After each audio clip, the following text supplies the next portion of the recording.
Qui démarre demain. C'est un des piliers de l'islam qui requiert une préparation. Nous irons à la rencontre de deux musulmans qui en ont déjà fait l'expérience.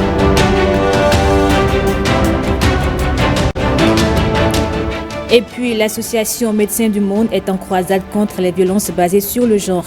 Elle vient de lancer une série de formations au profit des acteurs qui sont en première ligne dans la prévention et la lutte contre le phénomène.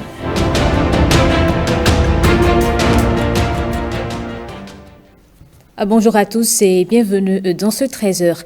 Le secteur agricole béninois dispose désormais d'un conseil national d'orientation et de suivi. Il est un cadre de concertation, de dialogue et de gouvernance participative entre les différents acteurs. Sa mission, suivre et réguler les activités du secteur agricole. Les membres de ce conseil ont officiellement pris fonction en présence du ministre de l'Agriculture. Le point avec Jennifer Sativi et Yves Agolopessi. Ils sont au total 23 membres issus de différentes institutions et parties prenantes du secteur de l'agriculture. Leur mission commune, assurer la régulation des activités du secteur agricole béninois à travers le Conseil national d'orientation et de suivi du secteur agricole. Nous réussirons le pari. Et nous n'avons pas le choix parce que le secteur de l'agriculture est le secteur, je dirais, principal de notre pays. Nous allons travailler avec beaucoup de pragmatisme pour pouvoir apporter vraiment notre contribution à ce secteur. Le contexte actuel place l'agriculture au centre de nombreux défis. Aussi, il est désormais plus que nécessaire de travailler à la gouvernance du secteur et mieux structurer le dialogue entre acteurs pour faire ressortir les priorités pour l'avenir. L'installation officielle des membres du CNOS est l'aboutissement d'une réforme du gouvernement visant la redynamisation de ce secteur clé. L'objectif est de favoriser la croissance économique et la réduction de la pauvreté. Le caractère multidimensionnel et multi-acteur du secteur agricole impose, pour une mise en œuvre efficace de son plan sectoriel de développement, la participation de tous. En réitérant une fois encore mes remerciements au chef de l'État pour sa disponibilité et sa clairvoyance, je voudrais compter sur l'engagement et la détermination de chacun et de tous pour que l'ambition qui est de faire du secteur agricole le levier du développement économique du Bénin soit une réalité. 7 membres constituent le bureau du CNOS du secteur agricole. Ils sont nommés pour une durée de 3 ans à compter de la date de leur installation. La valorisation des recherches et innovations universitaires prend une nouvelle allure. 2 projets, le premier RVRI UAC, le second Vabrinov, viennent d'être initiés pour accompagner les scientifiques. Le lancement a eu lieu à l'université d'Abomey-Calavi. Ola Rodrigue Babagbito et Patrick Imanvo. Une désolation longtemps nourrie prend fin chez cet enseignant-chercheur. Aimé Bokonoganta ne manque pas de mots pour exprimer sa joie après une matinée comme celle-ci, espérée depuis des années. Mon impression est très bonne. Parce que, au-delà des publications scientifiques que nous faisons, il n'y a pas eu vraiment d'effort pour breveter, je dirais, ces résultats de recherche que nous avons. Désormais, la donne change grâce à 2 projets lancés ici. Le projet RVRI UAC vise à renforcer le dispositif de valorisation de la recherche-innovation à l'université d'Abomey-Calavi avec à la fin 20 chercheurs, auteurs d'inventions, accompagnés à la protection de leurs produits. 360 acteurs vont être formés dans le domaine de la valorisation des résultats de recherche grâce au projet Vabrinov qui vise un diagnostic du système d'innovation et un renforcement des capacités des acteurs de recherche sur la valorisation et la protection des innovations au Bénin. Si nous ne brevetons pas tout ce que nous avons comme innovation, comme technologie ou consort, nous risquons d'être rattrapés et on risque de nous voler la plupart de nos idées. Les gens ont le sentiment que le financement de la recherche est un financement non productif. Il y a un fossé entre la recherche et les investisseurs. C'est ce fossé-là que nous devons combler. Le coût global de ces 2 projets est d'environ 230 500 000 francs CFA Ils sont portés par l'initiative Variwa, un programme financé par l'Agence universitaire de la francophonie, AUF. Le financement dont l'AUF nous appuie facilitera la mise en œuvre d'une importante activité inscrite dans le plan stratégique de l'UAC et fort logiquement dans le programme de gouvernance de l'équipe rectorale. Ces deux projets marquent un pas de plus dans le processus de création d'un environnement incitatif au transfert de technologies et à l'innovation durable. Pour renforcer et matérialiser leur collaboration, la Chambre des métiers et de l'artisanat et la Commission électorale nationale autonome ont procédé à la signature d'un mémorandum d'entente. Elle intervient en prélude aux prochaines élections prévues pour le 24 juillet à la Chambre des métiers et de l'artisanat. René Kofi et Simon Villon. C'est par la signature de ce mémorandum d'entente que la Direction générale des élections de la Sénat et le comité d'organisation des élections de la Chambre des métiers de l'artisanat renforcent leur partenariat. Mettons-nous ensemble, c'est un défi que nous devons relever collectivement. Nous ne voulons pas en tirer la couverture à nous, d'autant plus que nous avons des compétences qu'on met à votre disposition pour faire ce travail-là. J'espère que tout cela sera couronné de succès et que le 24 juillet 2022, tous ceux qui auraient candidaté et qui auraient réussi auraient été convaincus qu'ils ont gagné parce qu'ils l'ont mérité. Il ne nous reste qu'à voir comment accompagner pour que le processus puisse aller à son terme, afin que le secteur de l'artisanat, qui est un gros secteur pourvoyeur d'emplois et pourvoyeur de richesses dans notre pays, puisse être mieux organisé et contribuer plus efficacement au développement du Bénin. Un accent particulier sera mis sur la transparence en ce qui concerne le processus électoral en cours. Le gouvernement de notre pays a souhaité que l'expertise et l'ingénierie de la Sénat soient utilisées pour permettre d'avoir des élections crédibles et des élections justes. Nous voudrions inviter les artisans et tous les artisans qui se sont fait recenser à vérifier leur nom sur les listes électorales pour pouvoir exprimer leur vote le 24 juillet. Nous souhaitons que ce soit une élection libre, crédible et que ce soit surtout une élection populaire qui connaisse la participation de tous les artisans, afin que nous ayons de réels artisans à la Chambre des métiers de l'artisanat. Les élections auront lieu dans les 546 arrondissements du Bénin. 16 branches et sous-branches sont concernées. Au moins une fois dans sa vie, s'il en a les moyens, le musulman doit honorer ce pilier de l'islam qu'est le Hajj, le grand pèlerinage à la Mecque. Un voyage qui nécessite un budget conséquent. Et justement, pour avoir une idée de ce qu'il faut débourser, Ariane Da Silva et Bernol Djogbe ont rencontré deux musulmans qui ont déjà fait l'expérience du Hajj. Et voici le reportage. Avant 1976, la Mecque était peut-être à 100 000 francs. L'aller-retour avec avion, même avant même les 100 000, il y avait la Mecque de 50 000.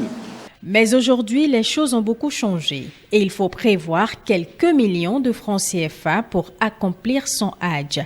Et le budget prend en compte plusieurs charges. Il faut garantir d'abord la subsistance de la famille. Donc tu mets l'argent à la maison, même le montant qui vont immoler le jour de la fête de Tabaski, et vous garantissez ça également. Garantissez le montant que vous allez immoler à la Mecque, garantissez les habits que vous allez porter, l'établissement des passeports, tout ça là, et les taxes à payer en Arabie Saoudite. Et maintenant, ce qui va vous ramener à la maison, vous devez garantir tout ça là. Avant, avec 2 millions, quelqu'un peut aller à la Mecque, un minimum. 1,3 million, 1,4 million pour le billet et l'hébergement. 500 000 francs dans votre poche pour vos petits besoins. Aujourd'hui, c'est un peu ça. Nous sommes allés aujourd'hui à 3,4 millions.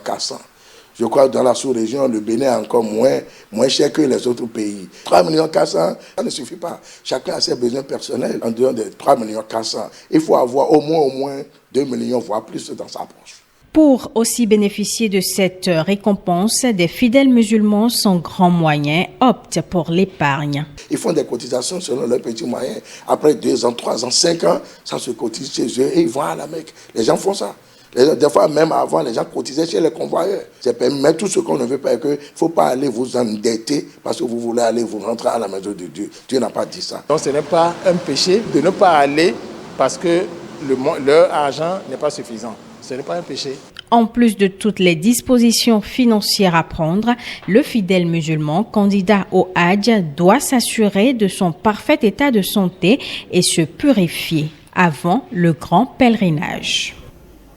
Une délégation du parti Moël Bénin était au cabinet du président de l'Assemblée nationale. Jacques Ayadi et ses pairs sont tout simplement allés présenter leur civilité à Louis Vlavonou. Suivez un extrait du président de Moël Bénin au micro de Nathalie Doris Oulabi. Depuis la naissance de Moël Bénin en 2018, nous n'avons eu de contact formel qu'avec une seule institution de la République, le président de la République. Nous avons estimé que le moment est venu de faire le tour de tous les présidents d'institutions de la République. Nous avons commencé par la Cour constitutionnelle. Aujourd'hui, c'est le tour de l'Assemblée nationale. C'est une visite de prise de contact et de courtoisie de façon générale. Le président nous a tellement bien accueillis que nous sommes très heureux d'avoir fait cette audience-là. Il nous a prodigué les conseils qu'il peut nous prodiguer.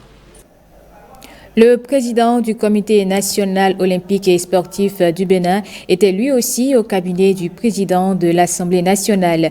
Les deux personnalités ont évoqué les activités qui marquent la commémoration de la journée du sport pour le développement et la paix. Julien Minavoa est au micro de Nathalie Doris Oulabi. Nous avons résolu depuis 2019 de faire carrément des manifestations pour célébrer cette journée qui est la journée du 6 avril. Nous voulons que pour cette année 2022, que cela prenne toute l'ampleur à l'image de ce qui se passait dans l'histoire. 6 avril, certains se demanderont pourquoi c'est 6 avril, évidemment. 6 avril parce que c'est un 6 avril que le baron Pierre de Coubertin, qui est le rénovateur des Jeux Olympiques, a ouvert officiellement les premiers Jeux Olympiques de l'ère moderne. Le 6 avril est passé, mais vous comprenez très bien, ce que nous faisons est totalement symbolique. Il faut pouvoir marquer quand même cette journée. Ça commence ainsi par l'audience que vient de nous accorder le président de l'Assemblée, et ça continuera le vendredi par des communications, et le samedi il y aura une grande marche ici qui va réunir tous les étudiants de l'Institut, tous les présidents des institutions de notre pays, beaucoup de personnalités pour entrer et marquer cette journée appelée sport pour le développement et la paix. Venons-en à ce phénomène qui menace la planète. Aujourd'hui, plus de 40% de la surface de la Terre est touchée par la dégradation, une situation engendrée par les mauvaises pratiques agricoles dont l'utilisation abusive d'intrants chimiques. L'Afrique est beaucoup impactée avec des pertes de bétail et la famine dans certains cas. Voici le constat de William Tchouki. Ces animaux n'ont pas survécu à la sécheresse. Elle est d'une ampleur exceptionnelle. Elle frappe presque toute la cône de l'Afrique. Depuis près de 18 mois, il n'est quasiment pas tombé une seule goutte de pluie ici. Que Dieu nous vienne en aide. Qu'il nous donne la pluie. De plus en plus fréquentes et intenses, les sécheresses menacent une frange importante de la population africaine. J'ai vu des chèvres manger leurs propres excréments et des chameaux manger d'autres chameaux. Je n'avais jamais vu ça de toute ma vie. On voit des enfants faméliques, On voit encore une fois des animaux qui ne peuvent plus se lever, qui meurent. On voit des sols craquelants. On voit des points d'eau qui sont réduits en strict minimum où les gens et les animaux consomment la même eau. On voit une eau brunâtre qui sort et qui est consommée par les populations humaines et par les populations animales. Si jamais il y a encore un point d'eau, elles sont choquantes et on constate que au cours des trois dernières années, il n'y a pas eu une pluviométrie suffisante ou pas du tout dans certaines régions. Une situation à laquelle la communauté internationale semble indifférente. Je pense qu'il y a une crise de conscience aussi au niveau mondial pour dire que on sait qu'il y aura d'autres sécheresses. On sait qu'elles seront de plus en plus violentes compte tenu des changements climatiques. Mais on sait aussi que la réponse humanitaire est de plus en plus adéquate. Mais la réponse à long terme n'est pas encore appropriée et que les États doivent mieux se préparer. Il n'est pas possible qu'on attende que les populations commencent à souffrir, même à mourir, avant qu'on intervienne. Changer le modèle agricole à travers des pratiques plus respectueuses de l'environnement, restaurer les terres dégradées pendant qu'il est temps, ultime solution pour éviter l'hécatombe à la race humaine. Plus de pass vaccinal pour entrer sur le territoire béninois. La décision émane du Conseil des ministres du mercredi dernier. L'entrée au Bénin n'est donc plus subordonnée à la présentation de documents en rapport avec le coronavirus. Quelques citoyens apprécient cette mesure du gouvernement au micro de l'UNEC à Guazao. J'encourage beaucoup le gouvernement, le fait d'annuler le test Covid parce que ça nous crée beaucoup de problèmes. Quand on est à l'extérieur, toutes les fois, on nous demande de le faire pour rentrer. C'était tellement compliqué d'arriver à l'aéroport. Je voudrais que les autres pays aussi fassent comme le Bénin. Je suis ému, j'ai appris la nouvelle, je suis ému, c'est bien. Cette nouvelle facilite un peu la tâche à certaines personnes qui désirent entrer et qui n'ont pas les moyens pour payer ses frais. À l'annonce de la nouvelle, nous avons été très contents parce que ça évite certaines contraintes et ça permettra la libre circulation des personnes. Si on doit dire quelque chose, c'est tirer un coup de chapeau au président de la République et à tout son gouvernement. Et nous avons vu dans les autres pays que vraiment ça a été mal géré, mais au Bénin, tout le monde nous a félicités. C'est une très bonne décision prise par le gouvernement. Vous n'êtes pas sans savoir que notre gouvernement fait partie quand même des pays qui ont le mieux géré cette crise de Covid-19 au monde. Et ceci permettra aussi d'encourager les voyages à destination de notre pays et participer aussi à la promotion du tourisme. Et aussi, c'est l'occasion pour tout le monde de se faire vacciner parce que la vaccination collective nous permet quand même de développer une immunité collective. Donc c'est vraiment salutaire cette décision qui est prise. Les gens vont quand même venir abondamment. Vous savez, ces tracasseries, les tests, etc., ça complique un peu. Donc à partir du moment où il y a la suppression de cette mesure, ça nous facilite. Voilà. J'espère bien que d'autres pays vont suivre ce chemin, voilà, pour faciliter les choses. Je remercie beaucoup Monsieur le Président Patrice Talon parce que vraiment le Bénin est devenu un pays exemplaire. Ça a beaucoup changé. J'ai aimé quand même. Donc soutenons-nous vivants pour que le Bénin avance plus. L'Association médicale internationale Médecins du Monde est en croisade contre les violences basées sur le genre. Elle a lancé une série de formations au profit des acteurs qui sont en première ligne dans la prévention et la lutte contre le phénomène. Policiers, assistants sociaux et médecins suivent dans 25 communes du Bénin la dite formation. Le lancement a eu lieu sous la houlette de la coordonnatrice générale de Médecins du Monde, Renaud Akapo, Ezekiel Diako et Benjamin. Les violences basées sur le genre se sont accrues depuis l'apparition de la COVID-19 et il est nécessaire de renforcer la protection des victimes.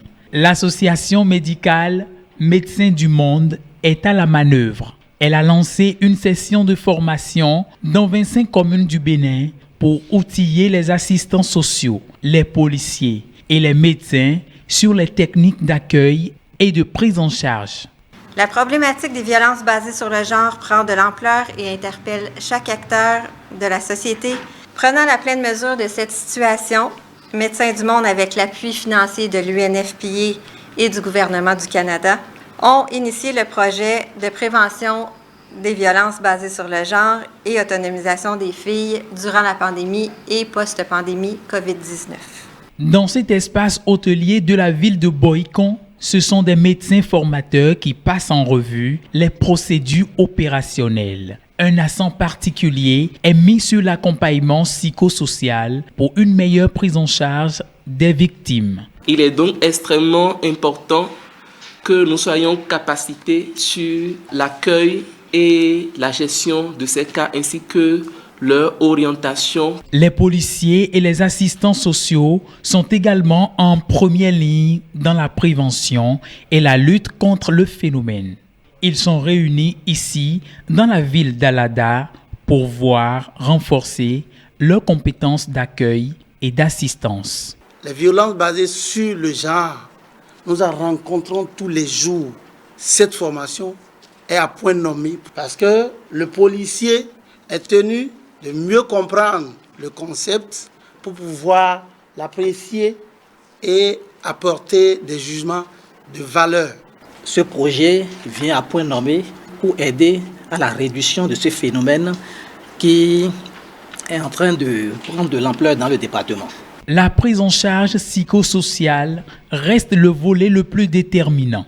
Un guide d'accompagnement a été élaboré à cette fin pour servir de support pédagogique. Qu'il me soit permis d'espérer qu'à l'issue de cet atelier, chers policiers et chères policières, messieurs et madame les assistants sociaux, vous serez en mesure de vous approprier les nouvelles techniques pour la qualité du service qui sera offert aux victimes de violences et éviter à celles-ci une victimisation secondaire. Cette initiative de Médecins du Monde vient en appui à la riposte nationale à la COVID-19 déployée par le gouvernement et s'inscrit dans le cadre de la politique nationale de promotion du genre. L'hôpital de zone de Dassa dispose désormais d'un incinérateur semi-électrique et de 2 tricycles. Ils sont destinés à gérer les déchets biomédicaux. Des matériels didactiques et tablettes sont également mis à disposition de la plateforme nationale des utilisateurs des services de santé et des comités de gestion des zones sanitaires pour leur faciliter la tâche. Le donateur, c'est l'Agence française de développement. Mirabel Akwaki. Un incinérateur semi-électrique, des équipements de gestion de déchets biomédicaux, 2 tricycles et bien d'autres matériels, un don de l'Agence française de développement à l'hôpital de zone de Dassa-Glazoui. L'incinérateur, un dispositif moderne à la capacité de brûler près de 200 kg de déchets par jour. À travers cet appui, l'Agence française de développement contribue à la gestion des déchets générés par les centres de santé et hôpitaux. Dans un hôpital, il s'agit de déchets d'autant plus problématiques et c'est pour ça que je suis vraiment heureux d'avoir suivi les requêtes pour fournir cet incinérateur où les déchets finalement très très importants et problématiques se retrouvent en quelques heures à l'état de poussière inoffensive. La zone sanitaire s'est déjà organisée et a mis en place un dispositif pour que les déchets produits par les formations sanitaires publiques, les formations sanitaires privées qui gravitent déjà autour de la zone sanitaire amènent leurs déchets au niveau de l'hôpital pour être incinérés.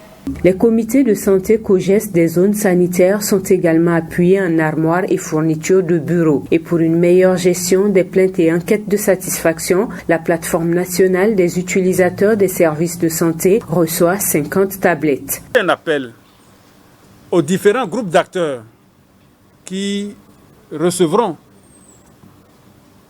d'abord l'équipement, l'incinérateur, mais également les matériels informatiques et de bureau, de faire un usage rationnel de ces différents équipements pour que véritablement le bénéfice attendu soit au rendez-vous. Ce geste de l'Agence française de développement est estimé à plus de 80 millions de francs CFA. Le projet est exécuté par Enabel, l'agence de développement belge, à travers son programme Équité. Stop et fin pour la phase écrite du BEPC, session de juin 2022. Les candidats ont composé la dernière épreuve. En règle générale, tout s'est bien passé malgré la pluie du dernier jour. Voici le constat dans 2 centres de composition d'Abomey-Calavi. Dans le silence de la pluie, cette candidate résout les dernières équations de son épreuve de mathématiques. Dans 1 heure environ, elle devra, comme ses camarades, rendre sa copie. Dans ce centre de composition d'Abomey-Calavi, cette dernière journée, de même que les 2 premières, s'est déroulée sans incident. Du début jusqu'à aujourd'hui, les statistiques du centre n'ont pas changé. On est heureux de partager avec vous qu'il n'y a pas eu d'abandon. La dernière épreuve va finir tout à l'heure.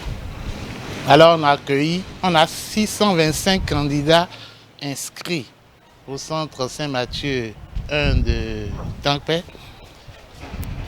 De ces 625 candidats, on a 291 garçons et 334 filles. Il y a eu 4 absents garçons, 4 absents filles. C'est l'heure. Les surveillants ramassent les copies. Pendant qu'ils sont occupés à faire le compte, ça discute chez les candidats. La composition écrite à peine finie, ils espèrent tous la réussite au bout de l'effort. Moi, j'ai bien travaillé dans toutes les matières. Je n'ai pas trouvé de difficultés à un niveau. J'ai bien travaillé à mon niveau et j'espère que je serai admis au BEPC. Ici, comme dans cet autre centre de composition, les candidats ont bouclé la phase écrite avec l'espoir d'avoir dans quelques semaines le BEPC en poche. Dans le département du Mono, les candidats sont eux aussi confiants et rassurés au terme de la phase écrite du BEPC. Ils sont ici au micro de Patrick Ayadji et François Issou. Toutes les épreuves étaient abordables. Je les ai trouvées faciles, même si à quelques moments j'ai eu quelques doutes. J'ai su tirer mon épingle du jeu et je suis sûre d'avoir mon BEPC. Les épreuves difficiles, il y a toujours les épreuves qui veulent, comme la mathématique, la physique. Comme les épreuves faciles, on peut citer la communication, la lecture, les langues latines, espagnol comme allemand. À la fin de tout ça, je suis confiant de tirer mon épingle du jeu, d'avoir le BEPC cette année. La première épreuve, je suis très stressée, mais quand j'ai commencé de traiter l'épreuve, je suis plus stressée. Ça s'est bien passé pour les épreuves. Je promets à mes parents, je vais décrocher mon BEPC. Les épreuves sont abordables et nous espérons. Nous demandons pardon aux correcteurs de vouloir bien voir et corriger pour que nous serons à leur place demain aussi. Et voilà qui met un terme à cette édition du journal. Merci à vous de l'avoir suivi. Je vous retrouve à 19h avec plaisir.